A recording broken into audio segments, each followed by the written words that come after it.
Well, hello everyone. Today we continue the first season with the skippers of the Ocean Fox sailing around the world on their catamaran with a naked crew. Actually, it's their hairless cat Dobby, and they have just crossed the Atlantic Ocean back to Europe in an adventure of a lifetime. They are Simon, he's 61, Carla, she's 55. This is Andy in the Boomer TV studio, and I invite you to become familiar with this awesome Boomer platform to launch you into a full and meaningful life after 55. And now Simon and Carla Fowler and their 40-foot catamaran. Welcome, Carla and Simon. Hi. Thank you. Hi. Hello. Great to be with you again. Great having you here. Great. Well, listen, we want to hear all about it and what's going on today. And I know that you've got a lot of things to cover. So, gee whiz, we've got some beautiful pictures to include. So excited to see it and hear about it. Yeah, well, one of the questions that we get asked quite often really is how do you cope with food on board? And if, for example, you're crossing the Atlantic, which could take 3 weeks, or you're actually going out to some of the remote islands, and you may be out there for at least, say, 3, 4, 5 weeks. And what do you actually do with food? And how do you cope with having fresh food or whatever food you can get on board? And that's sort of kind of the question we're going to answer today, isn't it? Yeah, that's right. So first of all, we start at the supermarket, don't we? Yeah, we go to the supermarket and make a huge shopping. And then, we try to buy as much as tin food as possible. Yeah. We fill up all the bilges we have, all the lockers we have on the boat with dry food. And one of the things we've noticed is that, say, for example, we were buying a tin of tuna in, say, Europe or probably in America. A small tin of tuna, enough for like 2 portions or something, would probably cost you around about €1.75 or something. Yeah. $1.75, $1.50. But when you actually go out to the Caribbean, it goes to $5, $6, yeah, $7. Absolutely incredible how the price actually just shoots up. So you need to take as much of this sort of stuff with you as possible.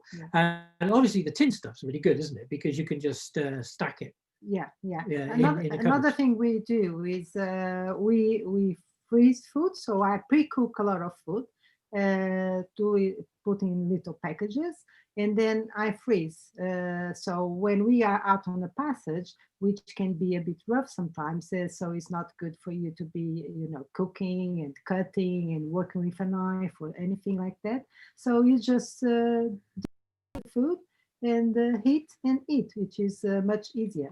It's a much easier way of going about it, especially on a passage, not necessarily when you're on the islands. No, just on the passage, but on the Atlantic passages, Oceans, yeah.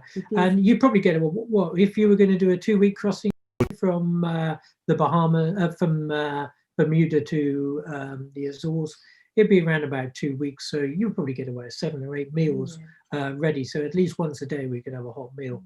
And the rest of the time we would probably just snack, really, wouldn't we? Yeah. Another thing we have to take in consideration when we make these big shoppings is the packaging, because you have to consider that when you are out at sea, you don't have where to throw your rubbish away. So you have to take everything as much as possible to leave inland. And then we normally do 1 bag of rubbish a week, isn't it, when we are out at sea? And what we find is that the packaging is just horrendous, and we obviously can't dump that in the sea. So we have to collect it. So if we're away in some remote islands, say in the Bahamas or something like that, or even across the Atlantic somewhere, we have to actually just collect this. And what we do is we throw it in the dinghy at the back. And when it's possible to go and dispose of it, we don't have to dispose of it. Or what we do is we actually strip some of the packaging off before we leave. That's what we do. Get rid of most some of the it time, that way. For things like fruit and vegetables, we actually store in a net at the back of the boat in the shade, and a lot of fruit lasts there quite a long time. Because if you buy things like oranges, melons, watermelons, potatoes, sweet potatoes, that food can last a long time, and they can be just there if they have some air. And then some of the other stuff, we've got 2 fridges on board and a freezer. So other stuff, the light lettucey stuff and things like that, we keep in the We fridge. keep in the fridge, yes. Yeah. And we can get away with 2 weeks worth of supplies there, Yeah, we can't can. Yes, Yeah, we there's no can. question. Another thing we have to take in consideration is when you go on these long passages, things can go wrong because, you know, Yeah. something can go wrong on the boat, and you can end up drifting at sea for more than you Yeah, were supposed to. it is a worry. I mean, Yeah. our journey from Bermuda to the Azores was supposed to take us possibly 10 days. We'd allowed 14 days. 12 days. So it was supposed to take 10 days. It could have taken 12 days. But the reality of it was it took us 18 days. And we actually didn't have any mechanical breakdown or anything. The wind just didn't let us get in the direction that we wanted to go. So you actually have to over provision. Yeah. And this comes into another thing about water. We store enough water on board in our tanks for the two of us, around about 10 to 14 days. We also have a water maker, which means we can make water from seawater. And I can tell you, it's absolutely beautiful, clean water. It is much better than the water you buy, the bottled water. Yeah, it's like spa water. You have absolutely no idea. It's 2 or 3 minutes ago, it was seawater. But you have to consider if the water maker breaks, yeah. So, and they are very temperamental. They can be a bit temperamental. So yeah. you need to have extra bottled water on board. So we have quite a lot of bottled water which we have in the bilges, Yeah. and that's a kind of like a backup to the backup, really. Yes, isn't it? yeah. And then wine's another interesting one. I have to admit, I do like my red wine. But what I've discovered is that, for example, when we left the Canaries to go across to the Caribbean, wine in the supermarket there was around €2 a bottle, as it is here in Portugal. Obviously, you can spend a lot more if you wish to. But we actually bought 100 bottles and stored that down in the bilges. And that sounds like an awful lot. But when you get into Caribbean region, in some places you could be paying a minimum of around about $25 for a bottle of wine in the supermarket. So you have to be quite careful. And exactly the same thing happens with milk, doesn't it? Yes, milk here you pay 50 cents for 1 liter of milk. And then you get into the Bahamas or the islands in the Caribbean, and you pay about $5 for a half pint. Yeah. So the prices vary enormously. It's certainly a lot more expensive to buy fresh food, and you never know what you're going to get. I mean, one of the things that we found awfully strange was that the quality of the bananas in the Caribbean was terrible, wasn't it? Yeah. Absolutely terrible. When you find them. And when we eventually got to Bermuda, there wasn't any. They hadn't had any Bermuda island, hadn't any bananas on the island for 4 months. 4 months or something like that. Yeah. So there's certain things that along the way you really do have to go with that, don't you?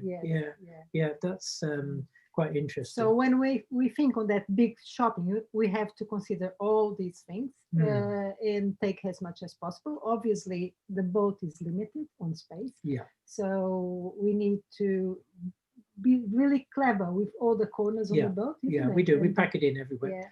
Yeah. And we also had a long time where we couldn't go shopping, and that was when we went from Mexico, from Cancun to the Bahamas. We went via Cuba, and we were in Cuba for about 3 weeks, and then we had to work our way up to Nassau through the Bahamas, which is probably around about another 3 weeks. So that was kind of around about 6 weeks, really, wasn't it? Yeah. We did stock up an awful lot for that passage, because provisioning in Mexico is really quite cheap. Yeah. Fresh bread is another one, isn't it? Yeah, fresh bread is really difficult to find, and when you find it's about it's between $5 and $7 a loaf. So that's another thing that I bake. I just bake bread, but finding a good flour is difficult too. So when you find, you really have to buy just a load, 10 kilos or. So everything you buy has to be in quantity. It does. Yeah. And we also fish quite a lot on the Atlantic crossing, and certainly through the Caribbean and the Bahamas. We have the lines out every day, really. Yeah. And it is quite incredible bringing in some of these quite big fish, mahi-mahis and tunas. On the Atlantic crossing, when we left the Cape Verde, to Barbados. Yeah. We caught 11 mahi-mahis. They are enormous. So, and on each one we took about 28 meals. So that's another thing to go in the freezer too. So I cut everything, separate everything, put in little bags, and just freeze. So we have food for a long time. Oh, we had food for a long time, didn't we, with all the fish? And in the Caribbean, I remember one day we caught 7 fish. Yes. Yeah. And in Cuba, we were picking out barracudas, and unfortunately, we couldn't eat them. Yeah, that's another worry, because in some of the places in the Caribbean, the fish is contaminated with ciguatera, which is a poison in the corals. So that the small fish eat that bacteria, and then the bigger fish eat the small fish, so it gets poisoned. And it gradually builds up over a period of time. So if you get a really nice big barracuda or something like that, which is a reef fish, and the same goes for some of the pink fish as well, the bacteria is given time to grow up, and then that's harmful to us. So the safest thing to do, so we know we have to search and see in certain areas you can't eat certain fish. So in Cuba, we couldn't eat the barracuda. But interestingly, we used to get the barracuda on the line, and then by the time we got it in, the sharks would come along and take half of it. And you'd only get half the fish. It was quite funny, really. But we threw away at sea in Cuba 23 barracudas. It was a shame, but they were still alive. They were good. And here in Portugal, we would do some shellfishing. Yeah, we have been doing some, it's just like a technique they have here, which we go when the tide is low. We see some little holes on the sand with a bit of water still, the sea water, and then you put some salt, and then the shell comes up, and you grab it, take it out, and they're razor shells. They're about this long, and then how do you cook them? Yes, I cook them with a tomato onion sauce and garlic, and they are delicious. That's delicious, yeah. So we actually supplement our budget really by fishing for various different fish, whatever we can, and that's been terribly successful actually. I highly recommend it, and actually it's quite good fun. We quite enjoy it is fun. We love to fish. And just talking about eating, what sort of we are on a low-carb Mediterranean diet, which means we don't eat much carbs, and our diet is much more plant-based diet. So it's fruits, vegetables, lots of fish, obviously, and some chicken. We don't eat red meat. I have a healthy food blog, which I have been blogging since we are on the boat. So if you want to have a look at Healthy on Board on Instagram and Facebook, so you can see every food we eat on board of our food. And we have some real treats, you know. We have things like banana ice cream, which is absolutely fantastic. Yes, and black beans brownies, chocolate brownies. Everything has a replacement, so we don't eat the sugar. The processed sugar. The chocolate brownies are absolutely fantastic. You wouldn't know the difference. You just wouldn't know the difference. Exactly. They're really healthy. And they're healthy. And if you get the banana and ice cream on top, then you're just made, aren't you? It's like heaven. I've got even converted over the last 5 years, but I have to admit my favourite food is pizza. But it's an interesting thing, stocking the boat up, and it's good fun really. Fortunately, most supermarkets nowadays will deliver everything, because you get trolleys load of stuff, don't you? And most supermarkets will deliver it to the boat, and then it's just a matter of getting rid of much packaging and storing it away. But it is a main worry. So all the way you have to go, when you find a place where it has a big supermarket, you just stock up with everything you can, everything they have, because obviously in different islands in the Caribbean they have different things. So you just keep stocking up food. It's a bit it's funny because since we arrived in Portugal, so Portugal has everything you can imagine, and the supermarkets are great and they're very cheap, but I still have that in my mind, and I have to stock up things. So I keep buying a lot of stuff, but I don't need to. No. Yeah, we won't need that anymore. The French islands in the Caribbean are a lot more reasonably priced than most of the other islands, mainly because they're still in Europe, surprisingly, and they have the euro and everything really that goes along with it. So they are considerably cheaper. Yeah, they and are. Most of the yachts go to the French that's islands. well known that most of the boats just stop on those islands just to provision. Yeah, yes. yeah. If you want to follow Carla's food blog, which I would really recommend, obviously. You could do it at Healthy on Board. Healthy on Board. Yeah, on Facebook and Instagram. Yeah. So that's the question which we're going to answer this week. It's just so enjoyable to listen to you share all of those experiences. And we do have a couple of questions here, and I guess they just are about people who looks as though they would like to replicate what you've been able to do, but they don't know if they can do it. So let me just grab a couple here. Brittany wants to retire soon, but is by herself at the moment. However, she wants to experience something exciting like you guys. She asks, where might she begin learning about doing something like this? Oh, around the world, there's an awful lot of sailing schools that you can go to, and you could do a week course where they have a skipper on board, a trainer, and then you have 4 or 5 other people, all in separate cabins quite normally, unless you're a couple. And you could spend a week learning all the different skills that you would need. And eventually, after 2 or 3 weeks worth of training, I think you'd be pretty confident to go off and sail locally, and then gradually expand your experience as you get more.